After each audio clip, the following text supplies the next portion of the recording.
హైదరాబాద్లోని చిక్కడపల్లి నందు త్యాగరాయ గానసభ వేదికలో ఏర్పాటు చేసిన జాతీయ స్థాయి తెలుగు కళారత్నాలు సాంస్కృతిక సేవా సంస్థ వారి ఆధ్వర్యంలో వివిధ రంగాలలో ప్రజా హితం కోసం పనిచేసే వారిని గుర్తించి మంచికి పట్టం గడుతున్న కళారత్నాలు సాంస్కృతిక సేవా సంస్థ CEO యువరత్నం మరియు జాతీయ కార్యక్రమాల కోఆర్డినేటర్ శ్రీమతి ధనశ్రీ ఉషారాణి ఆధ్వర్యంలో విజయవాడ ఆశీష్ స్టూడియోస్ వ్యవస్థాపకులు శ్రీమతి సత్య స్వాతి మరియు సూర్యాల సమన్వయంతో సినీ సంగీత విభావరి నిర్వహించడం జరిగింది. కార్యక్రమంలో భాగంగా ఎంతో విశిష్టమైన విషయాలకు సంబంధించి సేవా తత్పురుషులకు సాంస్కృతిక సేవా కార్యక్రమాల ఎన్నికలో తాము చేసిన సమాజ సేవలను సేకరించి అందులో ఉత్తములకు అవార్డులు ప్రదానం చేసే కార్యక్రమంలో భాగంగా కరోనా సమయంలో విసన్నపేటకు చెందిన పెనుగొండ రామచంద్రరావు NTR జిల్లా భారతీయ జనతా పార్టీ సీనియర్ నాయకులు మరియు తిరువూరు నియోజకవర్గ పార్టీ కన్వీనర్ అయినటువంటి వ్యక్తిగా మానవ సేవే మాధవ సేవ అని తలచి కరోనా సమయంలో కరోనా సోకి ఆపదలో ఉన్నవారిని గుర్తించి వారికి అన్ని తానే తన ప్రాణాలను సైతం లెక్క చేయకుండా కుటుంబానికి దూరంగా ఉండి అనేక రకాలుగా సేవలు అందించిన విషయాన్ని తెలుసుకున్న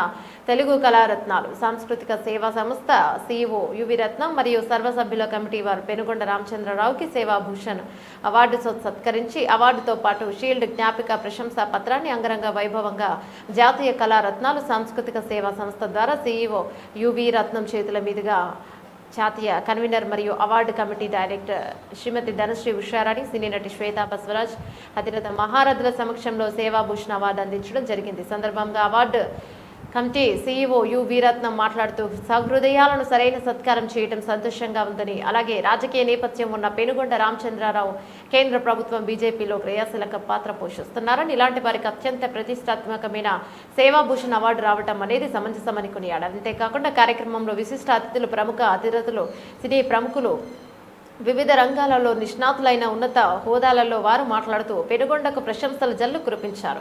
అనంతరం పెనుగొండ రామచంద్రరావు మాట్లాడుతూ ఇంతటి గొప్ప పురస్కారం అందుకుంటానని కలలో కూడా ఊహించలేదని, నాకున్నంతలో మంచి చేయటంలోనే తృప్తి ఉందని, మానవ జీవితంలో శాశ్వతమైనది ఒక్క మంచి మాత్రమే, అంతకు మించిన సంపద మానవాళికి ఏమీ ఉండదని, మానవ సేవలోనే జగత్తుకు మోక్షం ఉంటుందని, తుది శ్వాస విడిచే వరకు మానవ సంబంధాలతో మంచిని కాంక్షిస్తూ జీవిస్తానని, ఇది మా తల్లిదండ్రుల నుండి వచ్చిన వారసత్వ సంపదని, నాకు చేదోడు వాదోడుగా ఉండి నన్ను ముందుకు నడిపించిన భార్య పిల్లల సహకారం కూడా మెండుగా ఉందని, ఈరోజు సేవాభూషణ్ అవార్డు అందించిన తెలుగు కళా రత్నాలు సాంస్కృతిక సేవ సంస్థ CEO యువిరత్నంకి కృతజ్ఞతలు, ధన్యవాదాలను, అలాగే కార్యక్రమంలో పాల్గొన్న అధిరథ మహారథులకి నా కుటుంబం తరపున హృదయపూర్వక కృతజ్ఞతలు తెలియజేస్తూ వారి తరపున ప్రతి ఒక్కరికి పాదాభివందనాలు తెలియజేశారు.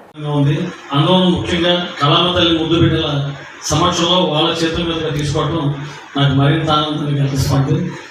ఈ కార్యక్రమాలు మరింత ముందు తీసుకొస్తూ తెలుగు సంస్కృతిని, సాంప్రదాయాన్ని, ఒక మంచి సంగీతాన్ని ప్రజలందరికీ అందిస్తారని ఈ సందర్భంగా ఆశిస్తున్నాను. ధన్యవాదాలు. Thank you sir. Thank you. ధన్యవాదాలు.